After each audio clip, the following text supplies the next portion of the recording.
Bwana, mambo vipi? Bwana, ni timu Rama Shimindo. Sasa leo nataka ni wajibu wa wadau wangu ambao huwa mnaniuliza sana kuhusiana na sogea kidogo, kuhusiana na hii distance ya mbao moja hadi mbao nyingine. Huwa mnaniambia mbona unajaza sana mbao, zinakuwa ni nyingi sana. Sasa leo nataka nielezee kwa nini tunaweka mbao hapa karibu karibu kutoka mbao moja hadi mbao nyingine.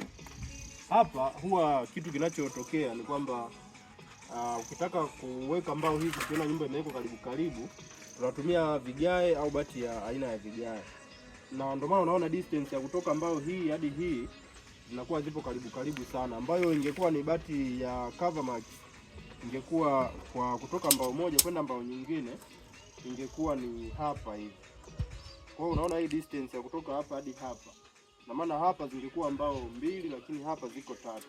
Kwa hiyo hii ndio huwa inasababisha kwa nini mbao zinakuwa ni nyingi katika mapaa ya aina ya kigae na zinakuwa chache katika mapaa ya bati za mijungo mipana au mijungo midogo. Na kitu kingine, huwa kuna wadau wananiuliza kuhusu hii fisherboard. Hii nyumba yetu hapa tutapiga fisherboard ya mizunguko mitatu au fisherboard ya ngazi tatu.